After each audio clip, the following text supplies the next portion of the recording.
Assalamualaikum warahmatullahi wabarakatuh. Perkenalkan, nama saya Muhammad Fajri Firdaus Ramadan Dan saya Fajar Sigit Nugraha dari kelas TKJ 2 akan mempersembahkan vlog tentang jurusan TKJ. Ada apa saja sih di jurusan TKJ itu? Mari kita simak.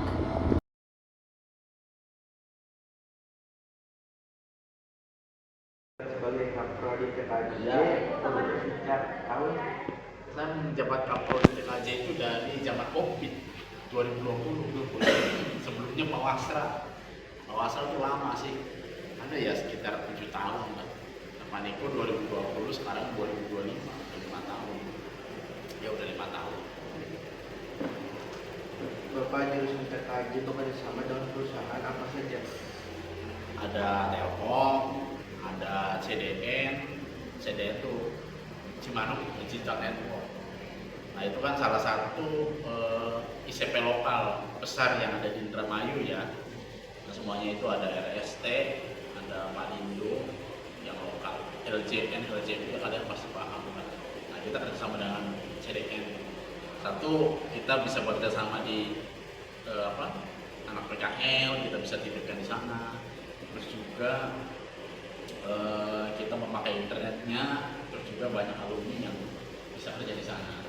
Ya kemarin untuk lulusan tahun ini ada 3 anak kalau nggak salah. Dan tahun ini juga ini yang lagi PKL ini itu sudah mau direkrut tuh, 1 orang. Ya berarti ada 4 berarti. Kalau jadi nih dia mau direkrut. Pak, ketika lulus kompetisi apa saja yang harus dimiliki siswa TKJ ketika Ya lulus. Ya satu, kemampuan untuk mengoperasikan komputer itu yang pertama. Yang kedua, dia mampu menginstalasi jaringan.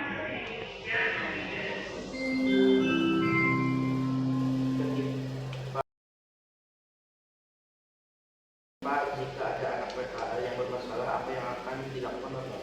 Oke, yang pertama ya kita kasih teguran secara tertulis, secara lisan, ya. Mohon maaf dipanggil. Yang kedua ya dipanggil, tetap aja ya. Yang ketiga ya saya panggil orang tuanya. Nanti saya serahkan nanti di bagian mana solusinya. Ujung-ujungnya suruh PKL di desanya masing-masing nanti. Ya, kalau PKL di desa izin. Aduh, di balai desa ya kan. Anaknya siapa aja gini aja, pasti kenal, pasti dia maju.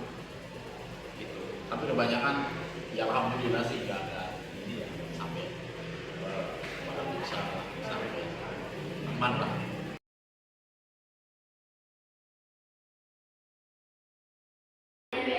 Bu, udah berapa lama Bu ngajar di TKJ Bu?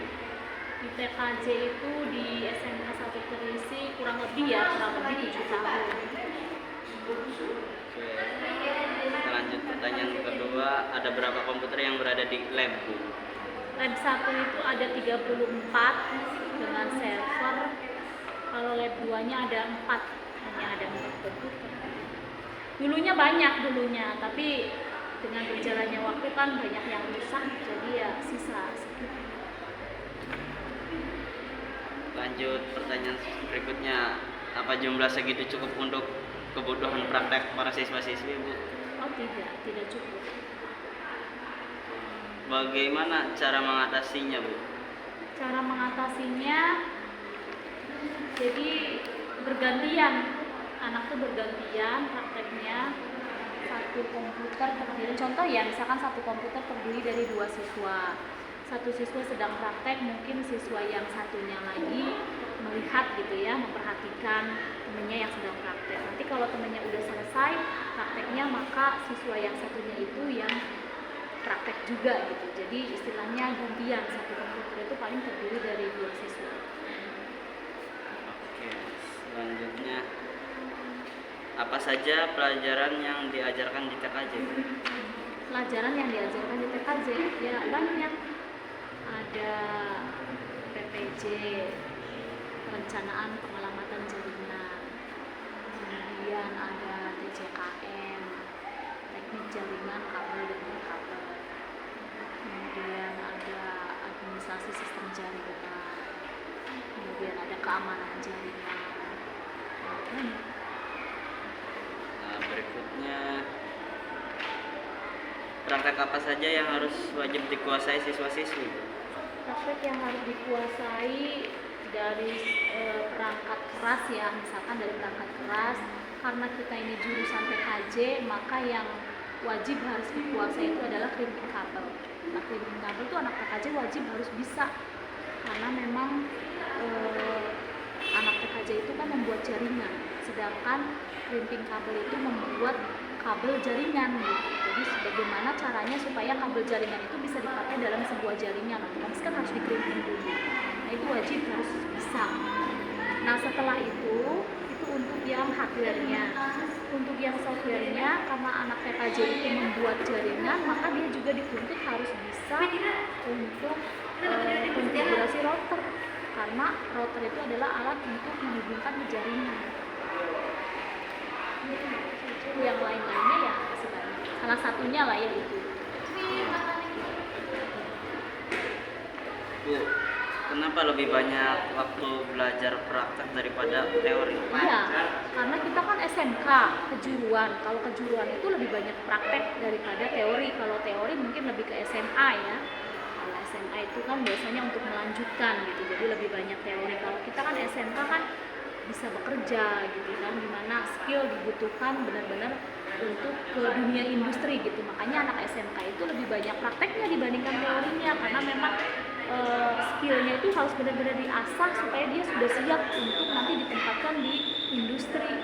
Jadi otomatis harus lebih banyak praktek kalau anak SMK. Siap ditempatkan di industri nanti ketika lulus dari SMK ini.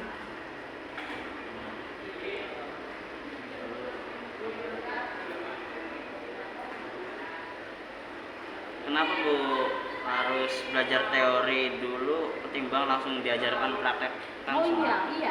Jadi sebelum praktek itu kalian harus tahu tentang teorinya dulu kan.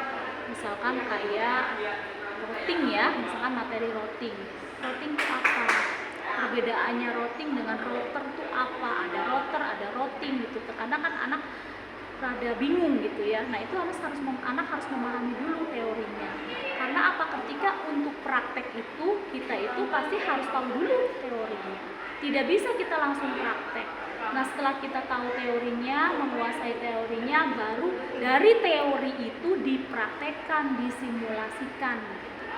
Dipraktekkan sehingga anak itu bisa melaksanakan praktek. Kalau tiba-tiba praktek tanpa ada teori, ya nggak akan bisa praktek gitu.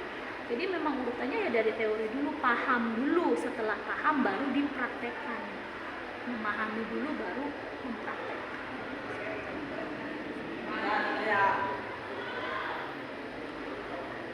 Semisal gini Bu, kalau udah belajar praktek sudah hafal tapi kesusahan dalam itu hafal teori tapi prakteknya kesusahan. Iya. Iya, kalau teori kan sebenarnya hanya memahami saja ya, hanya memahami. Jadi kadang siswa ya mudah gitu untuk belajar teori, tapi ketika mempraktekkan siswa itu susah gitu dalam mempraktekkan. Sebenarnya mah apa ya, harus butuh, kalau mempraktekkan itu harus butuh waktu yang sering gitu. Jadi ada peribahasa mengatakan ala bisa karena biasa gitu. Kalau kamu pengen bisa, otomatis kamu harus terbiasa, harus terus menerus gitu. Kalau hanya praktek 1 kali 2 kali ya nggak akan bisa. Ketika kamu praktek gagal 1 kali, jangan menyerah gitu. Pasti saya bisa nih akan menemukan kesuksesan. Maka coba lagi untuk yang kedua kalinya. Masih gagal, bisa tanya, boleh tanya temennya, boleh tanya ibu gurunya atau bapak gurunya. Nanti coba lagi terus dipraktekkan. Kalau praktek itu kan skill. Kalau skill itu berarti harus mencoba terus menerus. Nah, itu nanti lama-lama juga akan bisa. Kalau 1 kali 2 kali akan menemukan kesulitan, itu adalah tantangan gitu kan. Tapi tantangan itu tidak untuk mendonkan kamu, justru dari tantangan itu harus dijadikan semangat biar kamu tuh bisa gitu. Jadi intinya kalau praktek itu harus terus menerus dilakukan. Ketika kamu sudah terus menerus dilakukan, ya insya Allah akan bisa. Seperti itu. Udah Bu, terima kasih Bu ya. Iya. Terima kasih telah menonton vlog dari kami. Semoga kalian sehat selalu. Dan jangan lupa masuk jurusan TKJ karena jurusan TKJ itu banyak manfaatnya. Dan sekian dari kami. Wassalamualaikum warahmatullahi wabarakatuh.